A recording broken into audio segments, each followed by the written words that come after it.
Assalamualaikum warahmatullahi wabarakatuh. Perkenalkan, nama saya Hanifah Nur Islamiyati. Saya mahasiswa dari Universitas Cyber Asia mengambil program studi manajemen PJJ S1. Dan saat ini saya ada di kelas MJ 502. Pada kesempatan kali ini, saya akan mempresentasikan mengenai jawaban dari ujian akhir semester mata kuliah Hukum Bisnis dengan dosen Bapak Joko Suharyanto.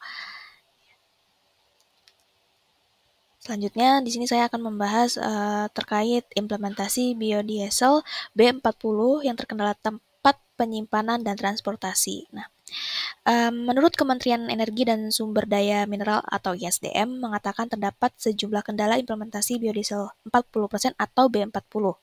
Selain persoalan penyimpanan HAM atau ada hambatan lain yang muncul adalah keterlambatan distribusi akibat kendala moda transportasi.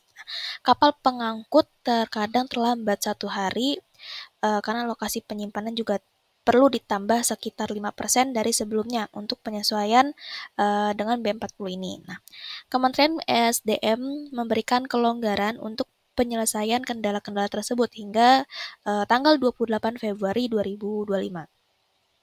Next.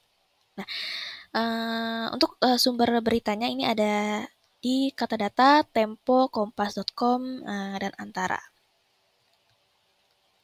Nah, selanjutnya, ya, untuk infografis mengenai penerapan biodiesel B40 uh, pada pada tahun 2025. Jadi sejak tanggal 1 Januari 2025 harus sudah berlakunya penggunaan biodiesel B40. Nah, pemberlakuan mandatory B40 ini tentunya dapat melakukan penghematan devisa sebesar 147,5 triliun dan juga pengurangan emisi mencapai 41,46 juta ton CO2 ekuivalen. Serta berkurangnya impor solar di tahun 2024, impor solar ini sebesar 7,9 juta kiloliter. Nah, sedangkan di 2025 ini diprediksikan dapat mengurangi hingga mencapai 4,6 impor solar juta kiloliter. Nah, untuk landasan hukum terkait penerapan B40 yaitu dari Keputusan Menteri ISDM nomor 341 titik K titik EK titik 01 garis miring MEM titik E garis miring 2024. Ya, selanjutnya untuk analisis prinsip dan regulasi hukum bisnis. Yang pertama ada kepatuhan terhadap regulasi energi dan lingkungan.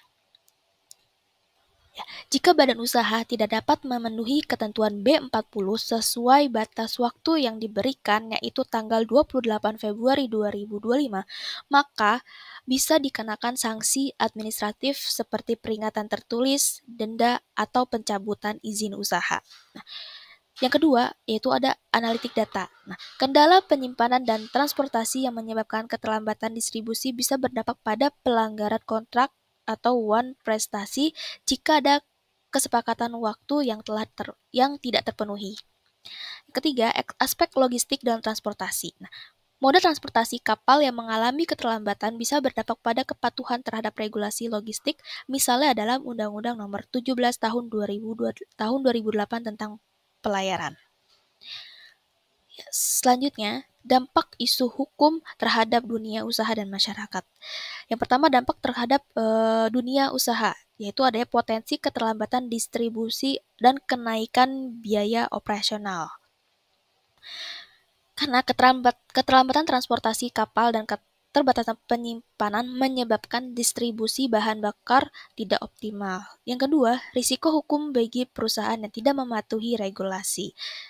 Jika badan usaha tidak memenuhi target implementasi B40 sesuai batas waktu tanggal 28 Februari 2005, mereka berisiko terkena sanksi administratif dari Kementerian ESDM seperti teguran, denda, dan pencabutan izin usaha.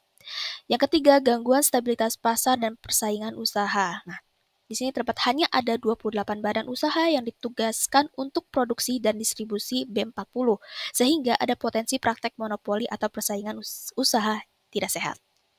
Kemudian dampak terhadap masyarakat. Nah, jika distribusi biodiesel terhambat, maka pasokan bahan bakar bisa menjadi terbatas, yang bisa menaikkan harga BBM di pasaran.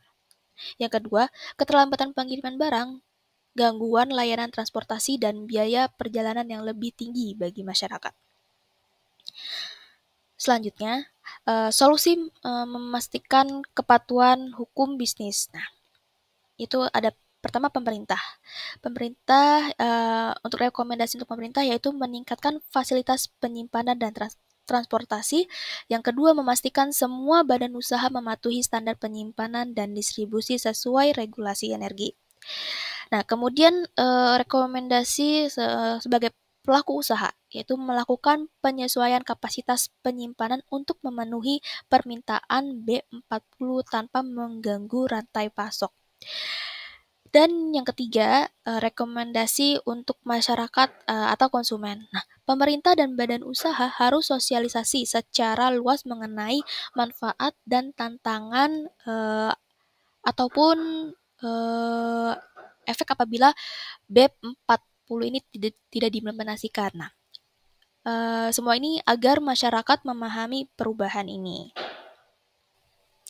Nah, sebagai informasi, selain implementasi B40 yang telah dijalankan sejak tanggal 1 Januari 2025, saat ini Kementerian ISDM juga sedang melakukan uji coba biodiesel 50% atau B50 yang estimasi untuk implementasinya ada di tanggal 1 Januari atau 1 Januari 2026 atau tahun 2026.